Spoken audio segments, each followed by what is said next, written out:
following is an exclusive presentation of Jessup Broadcasting, the sports leader in Southeast Georgia. World famous. The world famous Burch and Bob Show. Big Dog Country Radio, WIFO 105.5 FM in Jessup, world famous Burch and Bob Show. 1 minute after 8 o'clock. Bob, we got a special guest on the phone with us right now. Yeah, as we said Monday, we're always pleased to have our Congressman Buddy Carter with us, and he's with us today on the world famous Burch and Bob Show. Buddy, always good to have you. How you doing today? I'm doing wonderful. Everything is good. It's beautiful down here in South Georgia. I'm in the district. I've got to head up to Washington this afternoon. We got votes tonight. Well, there's so much to talk about. Let's start with a good topic, the Super Bowl. I saw where Jim Nance said this is one thing that might be able to unite the country, something that's needed with all the craziness going on in Washington and around the country. You got a favor for the game Sunday? Well, it's hard to it's hard to bet against the Chiefs. I mean, they are so strong. But then again, you got the GOAT, and what a contrast, though. You got the old guy and the young guy. Yes. But Brady is just unbelievable. It should be a great game. It should be. Everybody's tuned in and wants to know what you think's going on up in Washington, D.C. We'll start with the meeting yesterday. Biden met with some Republican senators. I think the Democrats want $1.3 trillion. The Republicans say it should be $600 billion. They're still millions and millions of dollars apart on the stimulus package. So how do you see this playing out? Well, I think what this was a move by the Republican senators to start negotiations. And, of course, I'm sure that the administration has started with their highest bid, and now the Republican senators have come up with their lowest bid, and there is a number in between. And I suspect that's where we'll be, and that's where we'll end up.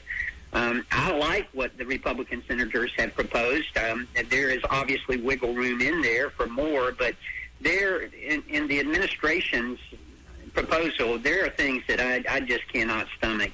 For instance, the money that's to go to the municipalities that have mismanaged their funds as no result of the pandemic, and it has nothing to do with the pandemic. It has everything to do with just mismanagement of funds, and that shouldn't be included in there. So hopefully they can keep that out and just stay the course on the things that truly are needed. And I get it. I know there are still people hurting out there. I know there are still needs out there, and we need to address those needs. So hopefully we can do that. Why do some politicians feel that there's an endless, deep well of money they can tap into and take out as just as much as they want?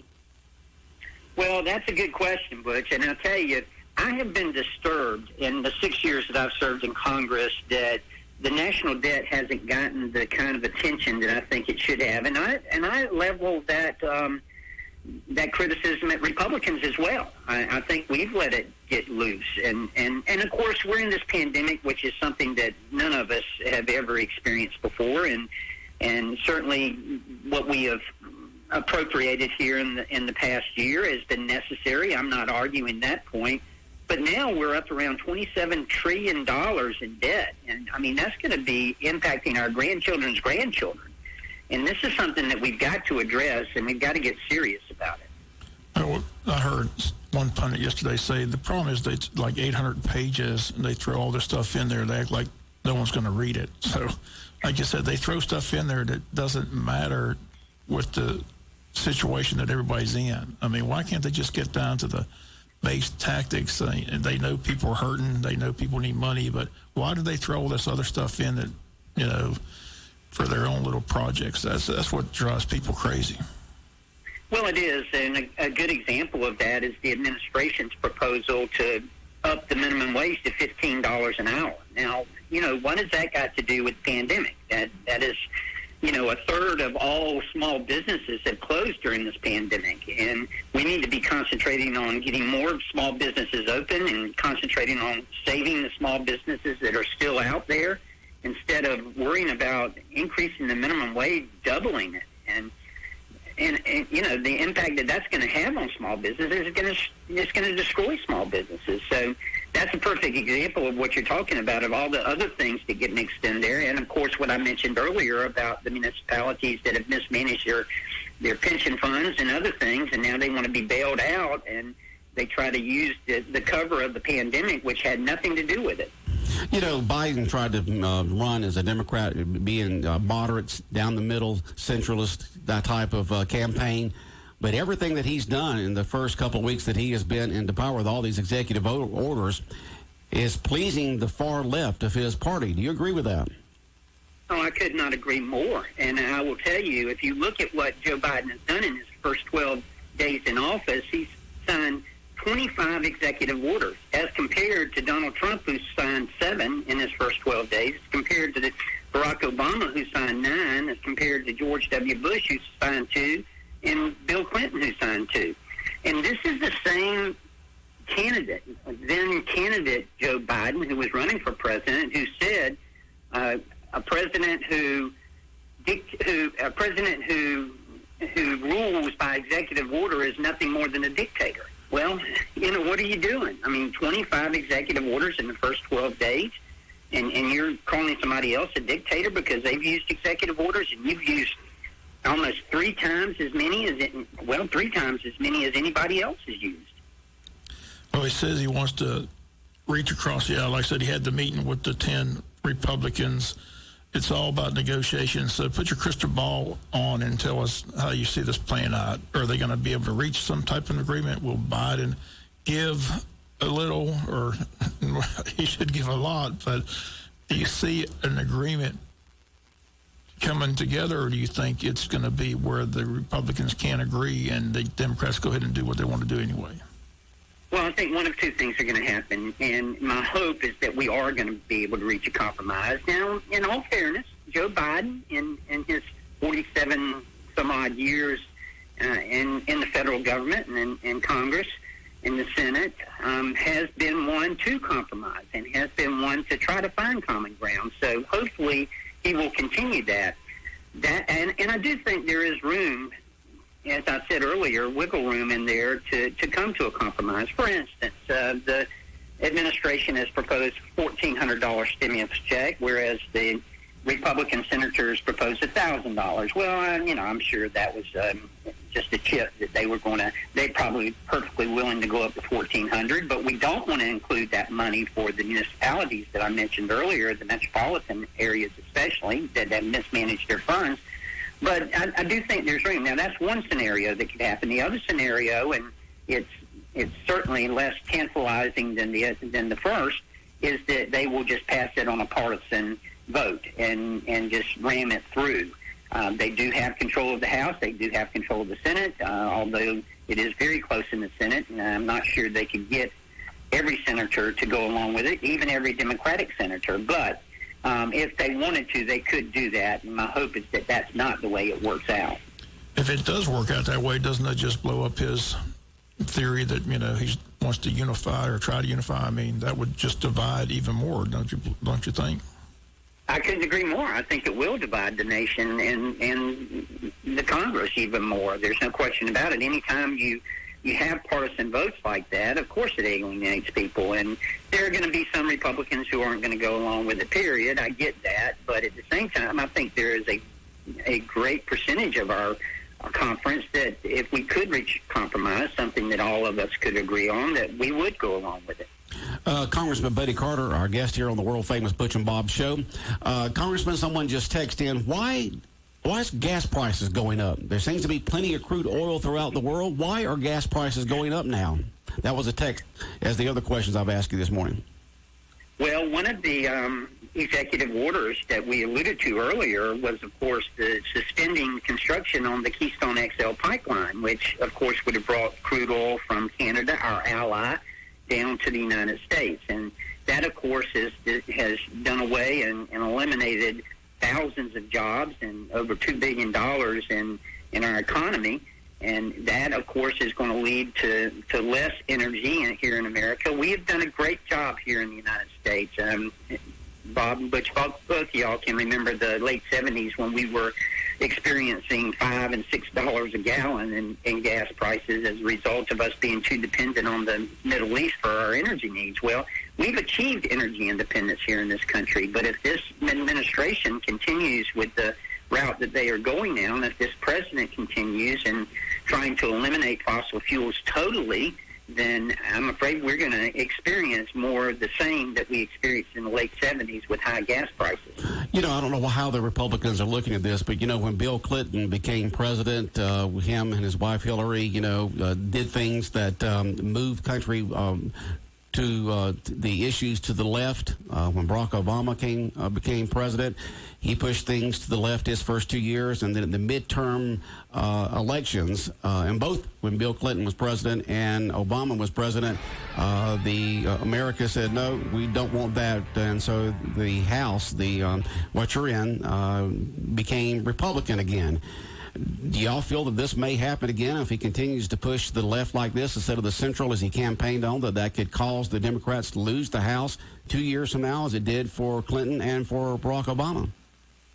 There's no question about it. Every party, even the Republican Party, has a tendency to overreach initially. And that is what causes that knee-jerk reaction, if you will, that voters have to change things. And we understand that. And, of course, the way that President Biden has started his first 12 days in office, there's no question about it. You're going to see a Republican rebound. And we're very confident right now in the House.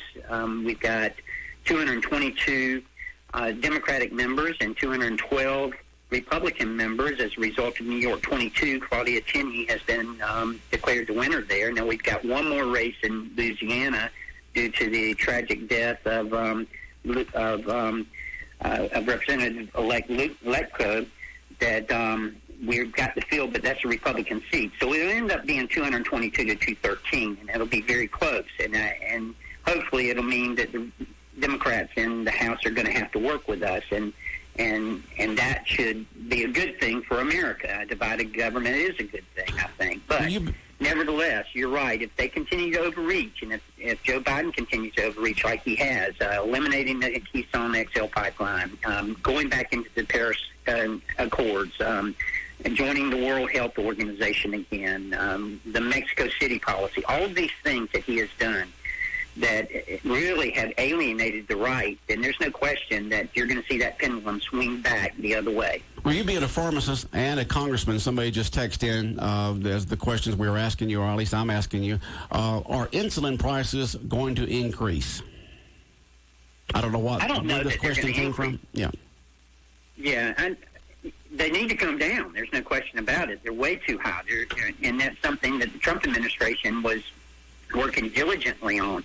You know, the Biden administration has made some changes through executive order to healthcare policy, but it's primarily been, up to this point, related to the Affordable Care Act and not necessarily to drug pricing. Now, we will, and I think it was one that he did related to drug pricing, but hopefully we're going to see some progress on this, and he'll continue with the Trump administration's idea and goal of trying to bring prescription drug prices down, particularly insulin prices. That is one thing that it has really been something we've wanted to focus on, and we've tried to focus on with the past administration.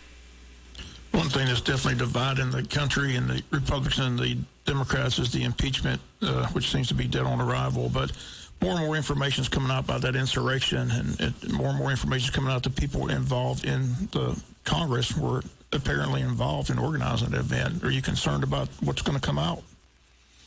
Well, yes and no. Again, individuals have to be responsible for their own actions. We always teach our children, actions have consequences. And yes, I get it. I understand that when the president speaks or when members of Congress speak, the people listen, and it makes an impact. I understand that. And certainly, if there were members of Congress, be them Republican or Democrat, who were egging this on, who were encouraging this, then they should be held accountable. I don't doubt that at all. I don't question that at all. But at the same time, we have to keep individuals responsible for their own actions as well. And you know how the mob mentality is. All of us know. You get involved, you're protesting, and then all of a sudden it just it breaks loose, and you lose control, and it just goes from there. What are you hearing about that investigation? A police officer died, several people died. I mean, I know they're still arresting people, but haven't seen anybody charged with the murder of that police officer. Where's that stand? Do you have any idea?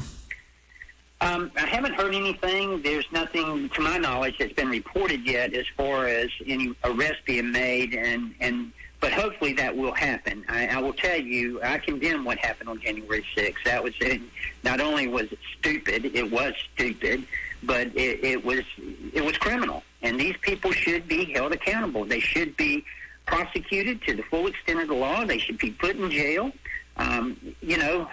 This is something that we cannot tolerate in our country, what happened on January 6th. Now, having said that, I will tell you that I was very proud of Speaker Pelosi, and I was very proud of Minority Leader McCarthy and of Congress. We went back and did our job. We did not let that mob intimidate us.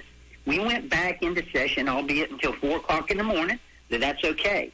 But we were determined, and we did. We did not let them stop us from having a civil debate on an issue that is extremely important, and that is election integrity. McCarthy's going to meet with that Lady Green, who's on QAnon and all that mess. Are they going to take her off that education committee after all she said about the killings that took place with those kids? I mean, everybody's outraged about that. Well, how do you deal with her? Well, that's a good question, and it's a very difficult situation. We are going to have a conference tomorrow, and I'm sure that will be something we discussed. I had a telephone call yesterday with Leader McCarthy, and he and I spoke about it, she being a member of the Georgia delegation. And, we'll just have to wait until tomorrow to see what comes out. I don't know what her response is going to be. Thus far, she's been very combative, I think, but I know Marjorie. I've gotten to know her over the past month that we've been a member, that we've been serving in Congress together, and I got to know her during the campaign. The things, and listen, I condemn what she has said in the past. That is not something that belongs in our party, and certainly not something that belongs in our country, those kind of comments. And hopefully she realizes that, and hopefully tomorrow we can get all this straightened out. Yeah, that's the question. Who's running the Republican Party right now? They still say, McCarthy and all those guys after January 6th, they made all these comments saying the president had a party and blah, blah, blah, but then he goes down there. He's with them down there in Florida. So the perception is that Trump's still running the Republican Party. Is that how you see it? I don't see it that way. The Republican Party is bigger than any one person. And certainly Donald Trump is a major influence. There's no question about that. He still, even after everything that has happened, he still has a major influence in the party, and we understand that. But at the same time, the Republican Party is about policy. And I'm convinced that we are right on policy. We're wrong on tone. We need to change our tone, and we need to change our messaging. We need to do a better job of messaging. I was talking about this to someone the other day. When I served in the Georgia State Legislature for 10 years, the Democratic Party at that time in the state of Georgia was very, very weak. And I always said that the best thing the Republican Party in Georgia had going for it was a weak Democratic Party. Now, that's changed some with Stacey Abrams and others. That has changed. But I will tell you, that was never my experience in Washington, D.C. The Democrats in Washington, D.C., I believe in giving credit where credit's due. They're pretty sharp, and they do a good job of messaging. They do a better job of messaging than we do in the Republican Party. But again, I'm convinced we are right on policy. We are right on policy. We just need to get our tone right, and we get our messaging right. I saw you were, talking about bipartisan issues. You presented a bipartisan issue the other day. Tell us about that. I saw you were I don't have all the details. You have the details. Tell us what was going on there. Yeah. What it is we passed a bill that's called the Pandemic Scams Act. And, of course, during the pandemic, you see a lot of good things, that people come together and do a lot of good things for each other. However, you do see, as is always the case, bad things happen, particularly as it relates to scams, particularly as it relates with the elderly. Especially, they seem to fall victim to a lot of these scams that more so than other people do. But during the pandemic, we saw a lot of personal protection equipment that was ineffective and that was being sold, and we also saw other kind of money scams and people touting these miracle cures and prevention for the virus, for the coronavirus, and they were nothing more than scams. And what we did is we directed Health and Human Services and some other agencies to come up with a website that would be user-friendly, that people could go to and read about these scams so that they could educate themselves, and also that they could enter in some experiences that they've had with scams. And that's very important. It was bipartisan, as you say. It is something that you know, I've never had a scammer call me and say, are you Republican or Democrat? You know, I mean, they don't care. So, it's like when people were talking about prescription prices, I always told them, you know, when I was a pharmacist, I never walked up the counter and said, okay, you want to know the price, or are you Republican or Democrat? I mean, it's the same for everybody. So many of these issues are just bipartisan, and we just need to work on them. Right now, I'm working on another issue, and it will involve legislation with Representative Barbara Lee, who is a Democrat from California. She and I are working on vaccine hesitancy, particularly in the minority community. We've got a problem with people not wanting to get the vaccine because they don't know if it's safe and effective, and it's a big problem in the minority population, in the minority community. She and I are working on that together. There was funds that were allocated through the COVID relief package that we can use for that, and we're working on it together, as I say. Yeah, statewide, AJC just put out a survey or did a report, and they said that 36% of all Georgians are hesitant of taking that vaccine right now, and they say the majority are women. Do you have any idea why women would be more hesitant than men? I don't. I haven't seen that particular report, but I have been very bothered by the fact that a great percentage, more so than I would have thought, of healthcare professionals are not getting it. Now, you know, I would have thought that, you know, we had been at 95% of healthcare professionals, but from what I understand, it's less than 70% of healthcare professionals that are agreeing to get it. I don't think it should be mandatory, but I do think it's safe, and I do think it's effective. Vaccines are the most life-saving innovation ever in the history of medicine, and we have to utilize this. It's the only way we're going to be able to achieve herd immunity and to get rid of this virus. Congressman Carter, I've got a family member who's a healthcare professional, has been in the profession for a long time, has a pretty good high degree, and they're hesitant because they don't feel enough testing's been done on the vaccine that has been rushed through and don't know there's enough history there for it.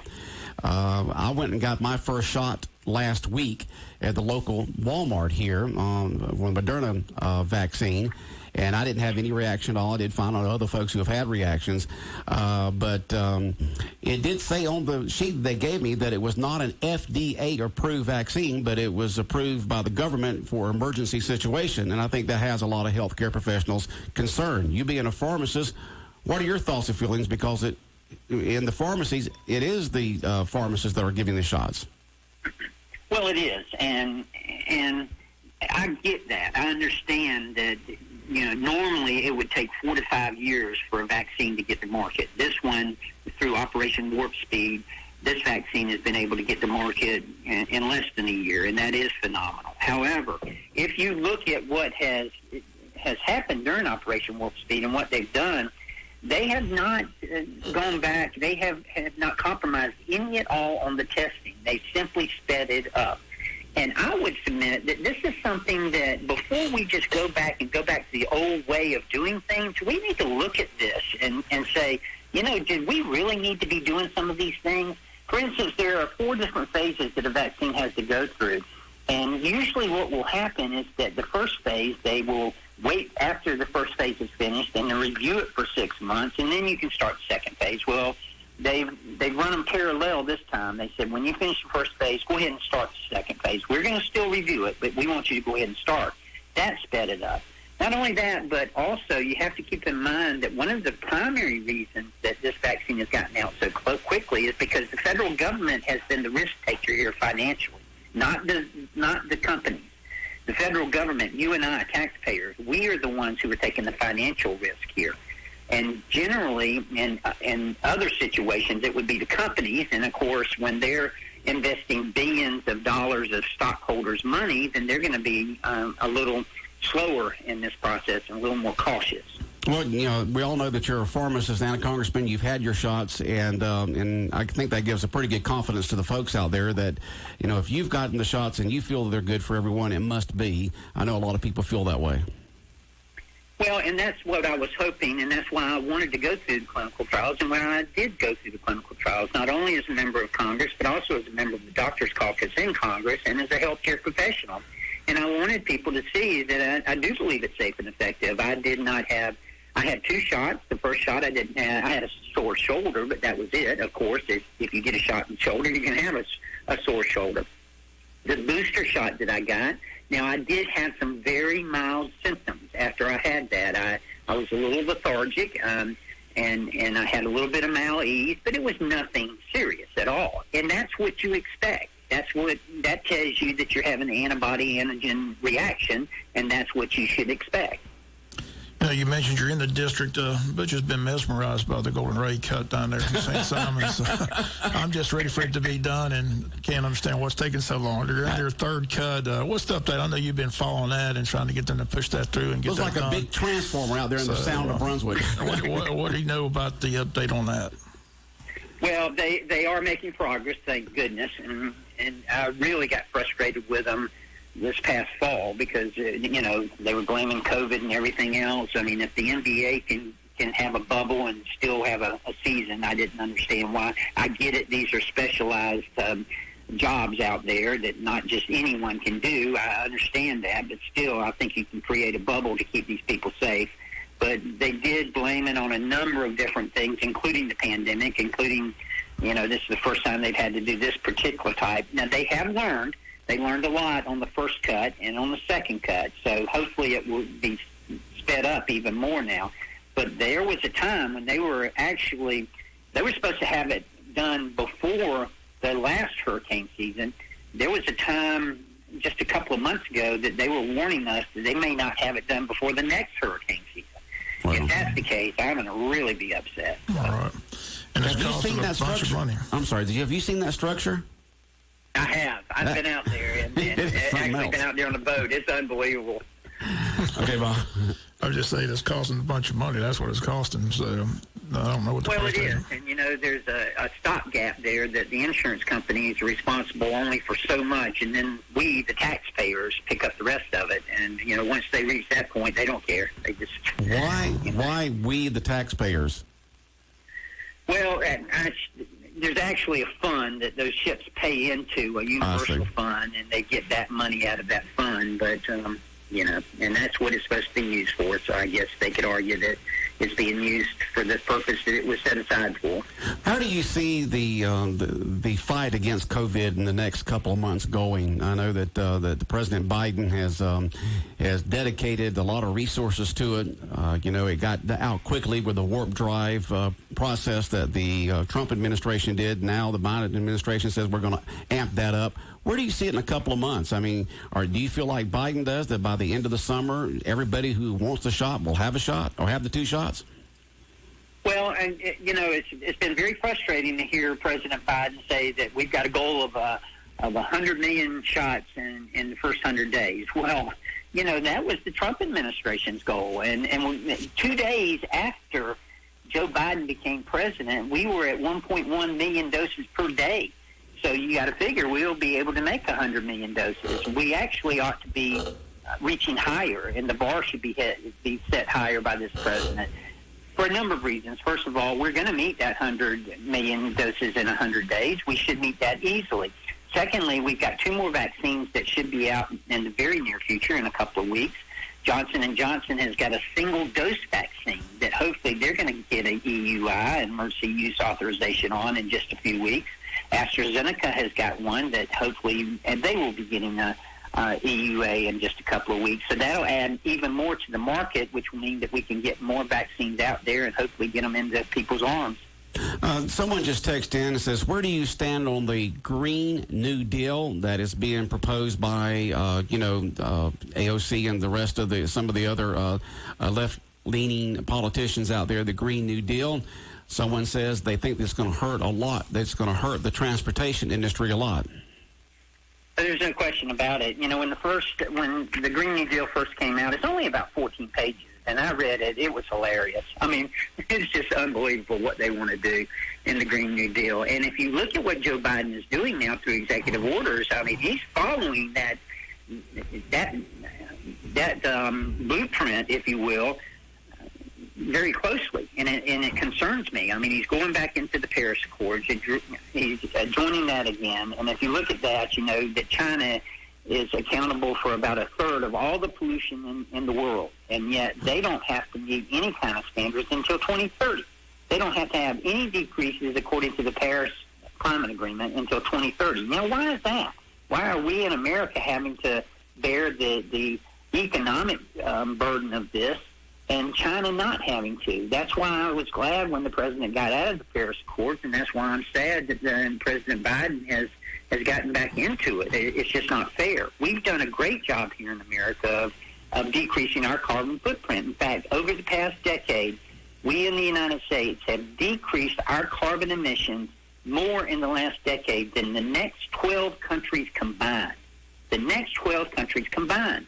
We've done that, and we've continued to grow our economy while doing it. However, if they put in these draconian changes that are in the Green New Deal, it's going to ruin our economy. And as we talked about earlier, you're going to see $4 and $5 a gallon gasoline in no time.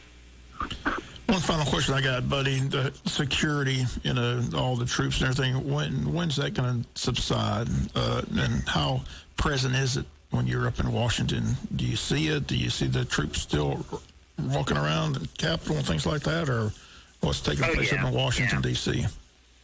The optics are not good. I mean, when you've got an 8-foot fence or razor wire around the Capitol, it's just really sad. And it's sad to see that. I get it. I understand how important it is to keep everybody safe, but at the same time, we were so ill-prepared, so unprepared on January the 6th. I think this is an overreaction, and we don't need this. We're having to go through magnometers before we go on the House floor, even members of Congress. Before I can go vote on the House chamber, I've got to go through a magnifying machine. I've got to go through a metal detector. And that, you know, in the United States Congress, that's really, really sad. I think it's somewhat of an overreaction, but then again, now we've got the impeachment trial coming up, so we've got to be very careful about it. I don't think you're going to see it end in the next couple of months. Okay, buddy. Again, we appreciate your time. I know you're a busy man, but we do appreciate it, and I know our listeners like hearing from you, but we appreciate you taking time out of your busy schedule being here on the World Famous Burch and Bob Show. We definitely appreciate it. Okay, thank y'all. It's always a pleasure. All right, take care, buddy. All right, Congressman Buddy Carter, our special guest here on the world-famous Burch and Bob Show. And Bob, it's just great that he can call in like this and spend 30 minutes with us on the phone informing listeners about what's going on in Washington, D.C. Yeah. Right? So he's got to fly out of Savannah this afternoon for some votes tonight that have come up. All right, Bob, you have a good day. Look at it. All right, the world-famous Burch and Bob Show brought to you by Local Boys Construction, Damon's Famous Fingers and Wings, Murphy Builder Supply, and First Southern. The world famous Burch and Bob Show.